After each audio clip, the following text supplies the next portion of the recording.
रहे विद्यार्थीगण, कृपया करके अपने आप को रोकें, ठीक है। क्योंकि हम लोग 5 नंबर के लिए पढ़ने वाले हैं, ठीक है। अब 5 नंबर कैसे आएगा नहीं आएगा देखेंगे।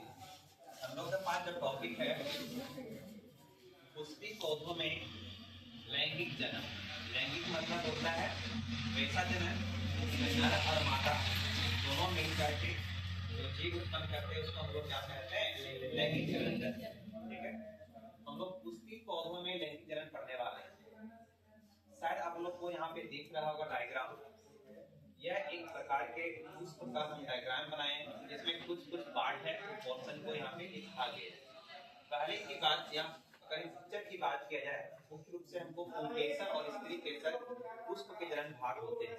उनमें से स्त्री केसर में बहुत सारे भाग आते हैं जिसमें वर्तिका और अंडाशय। यह किसका भाग हुआ? स्त्री केसर का हुआ, ठीक है। इसको हम लोग क्रिस्टल कहते हैं इंग्लिश में, इसको स्टिग्मा कहते हैं, इसको स्टेल कहते हैं, इसको ओवरी कहते हैं। ऐसे कुछ पार्ट हैं जो स्त्री केसर में आते हैं। अगर वही बात किया जाए पुंकेसर जो है, पुंकेसर के अंदर में कौन है? ये जो है इसको हम लोग नर पार्ट कहते हैं और ये कौन सा पार्ट हो गया? मादा पार्ट, ठीक है। तो हम लोग स्त्री केसर और पुंकेसर कहते हैं। पुंकेसर में प्राककोश और तंतु होते हैं। प्राककोश आप देख रहे हैं पिक्चर में, प्राककोश कौन है, ठीक है, और तंतु कौन है? इसको हम लोग फिलामेंट कहते हैं इंग्लिश में, ठीक है। यहाँ पे बताया गया है इंग्लिश में फिलामेंट कहते हैं, इसको एंथर कहते हैं। ऐसे कुछ ऐसे पार्ट हैं जो पुष्प में होते हैं, लेकिन इसके अलावा भी कुछ जो पुष्प में कुछ और पार्ट भी होते हैं, अन्य भाग भी होते हैं। उन भागों को हम लोग देखें और लिखा गया भी यहाँ पे, जैसे पंखुड़ी होती है, इसको पंखुड़ी कहते हैं, इसको दल भी बोला जाता है, इंग्लिश भी उसका लिखा हुआ वहाँ पे। बाह्य दल है उसका, इसको क्या बोलते हैं? बाह्य दल है। तो ऐसे कुछ पार्ट है जो पुष्प में अन्य जुड़े होते हैं, ये जो है, लेकिन मुख्य रूप से पुंकेसर और स्त्री केसर को यहाँ पे देखा है। इसका डिटेल अगर देखें तो यहाँ पे पुष्प का मादा जनन अंग, लोग पुष्प का जो देख रहे हैं मादा भाग को देखिए। मादा भाग में 3 पार्ट आता है, उसमें वर्तिका और अंडाशय। अब वर्तिका इसका क्या काम है, कैसे हम इसको जानेंगे, कैसे देखेंगे। यहाँ पे देखते हैं कि ऊपर का जो भाग होता है, जो प्राय क्या होता है, चिपचिपा होता है। अगर आप देखे हैं कभी देखे जब इसको कटिंग किया गया था तो देखना उसको में जो है से चिपचिप टाइप के वो लग रहा था, ठीक है। वो जो भाग होता है उसको हम लोग क्या कहते हैं? वर्तिका कहते हैं, ठीक है। अब वर्तिका क्या है? ये मध्य का लंबा भाग होता है। ये जो लंबा डंठल हम देख रहे हैं इसको हम क्या कहते हैं? वर्तिका कहते हैं, ठीक है। और जो ये वर्तिकाग्र होता है, जो ऊपर जो है, जहाँ पे पुंकेसर जो है पुंकेसर का जो पार्ट प्राप्त है वो है, जिसको हम लोग यहाँ पे लैंड करता है, यहाँ पे ही इसी पार्ट पर जाता है, तब उसको माध्यम से अंडाशय तक जाता है प्रोसेस से। तो ये जो पार्ट है उसको हम लोग क्या कहते हैं? स्त्री केसर का पार्ट है, इसको वर्तिकाग्र कहते हैं। और इसमें जो डंठल जुड़ा होता है उसको हम लोग वर्तिका कहते हैं, ठीक है। इसका एक और भाग होता है, इसको अंडाशय, जहाँ पे बीज का निर्माण होता है, ठीक है। अब बीज का निर्माण कैसे होता है, क्या प्रोसेस है उसका? यह जो है पुष्प का आधार बोले तो बेस में स्थित होता है, ठीक है। ये आधार पर स्थित होता है और अंडाशय में बीजांड जो ओवल होता है, और प्रत्येक बीजांड में एक अंड कोशिका होता है जो बीज का निर्माण करने की क्या होती है? उसमें शक्ति होती है, ठीक है।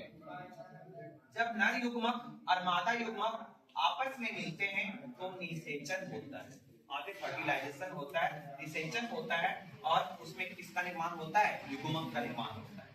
और वही युग्मक हम लोग अगर बोल सकते हैं तो भ्रूण का निर्माण होता है, ठीक है। जब वो पुष्पी पौधों में किसका होता है? भ्रूण का निर्माण होता है। कब होता है? जब नर और मादा, जब दोनों का जो है वहां पे निषेचन होता है, उसमें क्या होता है? बीजांड मतलब भ्रूण का निर्माण होता है, ठीक है।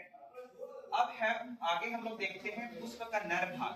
अब नर जननांग क्या क्या होते हैं उसके रूप में हम लोग देखते हैं। हम लोग पिक्चर में भी देखते हैं कि कौन कौन से जो पार्ट है और कौन कौन से भाग है जो पुंकेसर के अधि मतलब वो नर वाला भाग जो है कौन कौन होता है? तो परागकोश होता है और तंतु होता है, ठीक है।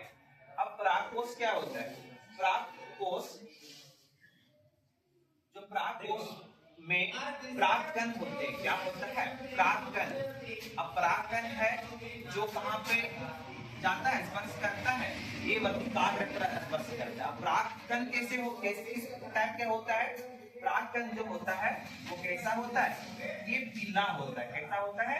पीला, येलो टाइप का होगा, येलो कलर का रहेगा। ठीक है, आप उसको कभी तोड़ते होंगे तो आपका शरीर या आपके हाथों में, फिंगर में पीला पीला जो पीला पीला जो लग जाता है ना, उसको परागकण कहते हैं, परागकण कहते हैं। ठीक है, अब परागकण कहाँ पे जाके ठीक करता है? जब निषेचन की प्रोसेस की बात किया जाए तो स्टिग्मा, इसको बोलते हैं स्टिग्मा, मतलब वर्तिकाग्र पर लैंड करता है। लैंड बहुत प्रेशर कर सकता है। जैसे में पुष्प तोड़ने के, पुष्प हिलने के दरमियान उसका पराग जो कण है वो गिर गया पुष्प के पास, या पक्षियों के द्वारा, या घोरों के द्वारा, या में भी हवा के द्वारा हो गया, या फिर वर्षा के द्वारा।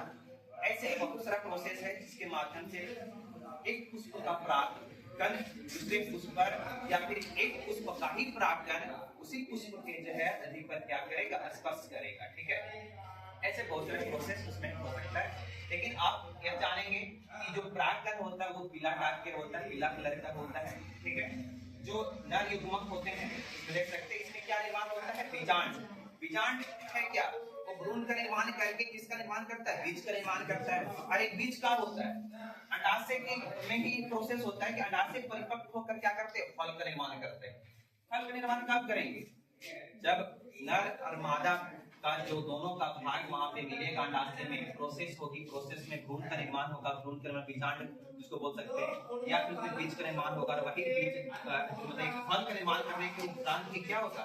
उसमें एक परिपक्व फल का निर्माण होगा। एक लंबा प्रोसेस है। लंबा प्रोसेस में आप यहाँ पे देख सकते हैं बताया गया कि बीजांड में क्या होता है? बीज का निर्माण करता है, और अंडाशय में ही परिपक्व जो होते हैं वो फल का निर्माण करता है। कुछ ऐसे फल देखे होंगे जिसमें बीज या तो फल के अंदर होता है या तो फल के बाहर होता है। हम लोग देखे ऐसे बीज, बाकी ऐसे फल देखे नहीं देखे? बिल्कुल देखे हैं।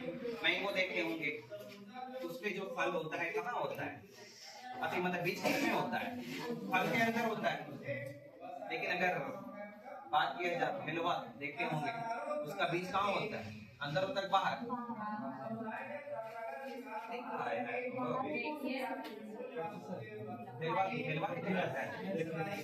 हाँ देखा है, तो फल देखा होगा तो उसका बीज देखना, उसका बाहर होता है कि अंदर होता है।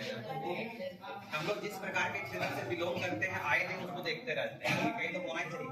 ठीक है, अब उसके बाद आगे देखते हैं तंतु क्या होता है? तंतु, तंतु पोषक तत्व के परागकोश और परागकण के विकास के लिए पहुंचाने का कार्य करता है। मतलब ये डेवलपमेंट का काम करता है, मतलब उसको पहुंचाने का काम करता है। तो हम लोग यहाँ पे फिलामेंट के नाम से भी हम लोग जान सकते हैं, ये फिलामेंट के नाम से हम लोग इसको जानते हैं यहाँ पे। ठीक है, इंग्लिश में, बट हिंदी में इसको तंतु कहते हैं। एक पतला सा जो है रेशा टाइप के होता है उसमें। ठीक है, इसका ज्यादा ये नहीं है। ठीक है, बट इतना जान लीजिए कि जो पुष्प में नर जननांग भाग दो होते हैं, एक परागकोश होता है, एक क्या होता है? तंतु होता है। अब कुछ हम लोग अपवाद रूप भी देखते हैं जो बहुत ही इंपॉर्टेंट भी है, नोट में हम इसको करके लिखे हैं। एक लिंगी मतलब क्या होता है? जिसमें नर या मादा में से कोई एकल जननांग जिसमें उपस्थित होता है उसको हम लोग क्या कहते हैं? एक लिंगी कहते हैं। तो एक लिंगी में कौन हो गया? पपीता हो गया, तरबूज हो गया। ये प्रश्न पूछता भी है कि निम्न में से कौन एक लिंगी है? ठीक है, तो पपीता हो गया और तरबूज हो गया, मतलब नर या मादा में से कोई एक ही जननांग उसमें उपस्थित होगा, या तो नर होगा या फिर मादा होगा। ठीक है, अब उभयलिंगी है, इसमें दोनों होता है। कुछ ऐसे पौधे या पुष्प है जिसमें दोनों उपस्थित होते हैं, इसलिए उसको द्विलिंगी के नाम से हम लोग उभयलिंगी के नाम से जानते हैं। ठीक है, जैसे गुड़हल है और सरसों हो गया, इसमें दोनों जननांग उपस्थित होते हैं, नर और मादा दोनों का। ठीक है, इस प्रकार उपस्थित इसमें होते हैं।